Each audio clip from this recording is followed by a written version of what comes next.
अमरावती शहरातून खुनाचा प्रयत्न आणि दहशत निर्माण करणाऱ्या गंभीर गुन्ह्यात फरार असलेल्या एका आरोपीला शहर गुन्हे शाखेने अटक केली आहे।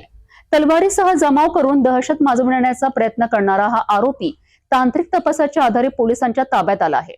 पोलीस ठाणे राजापेठ येथे दाखल असलेल्या गंभीर स्वरूपाच्या गुन्ह्यात खुनाचा प्रयत्न करणारा आणि गैरकायद्याच्या जमावात सहभागी असलेला फरार आरोपी अखेर शहर गुन्हे शाखेच्या ताब्यात आलाय।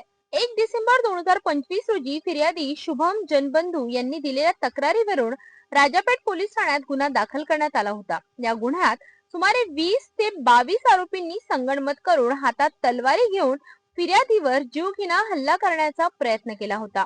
यावेळी फिर्यादी जातीवाचक शिवीगाळ करण्यात आली आणि परिसरात दहशत निर्माण करण्याच्या उद्देशाने फिर्यादीच्या घराजवळ उभ्या असलेल्या 10 ते 12 दुचाकी वाहनांची तोडफोड करण्यात आली होती।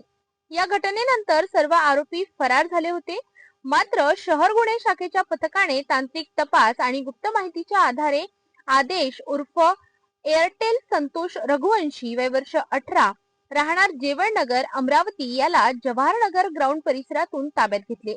सदर आरोपीला पुढील कायदेशीर कार्यवाहीसाठी राजापेठ पोलीस ठाण्याच्या ताब्यात देण्यात आले। ही संपूर्ण कार्यवाही पोलीस आयुक्त अरविंद सावरिया यांच्या आदेशाने आणि गुन्हे शाखा वरिष्ठ पोलीस निरीक्षक संदीप चव्हाण यांच्या नेतृत्वाखाली शहर गुन्हे शाखेच्या पथकाने यशस्वीपणे पार पाडली। अमरावती शहरात दहशत निर्माण करणाऱ्या आरोपी विरोधात पोलीस प्रशासनाने ठोस कारवाई करत फरार आरोपीला अटक केली आहे। शहरातील कायदा व सुव्यवस्था अबाधित राखण्याकरिता पोलीस प्रशासन सतर्क असून गुन्हेगारांवर कठोर कारवाई सुरूच राहणार आहे।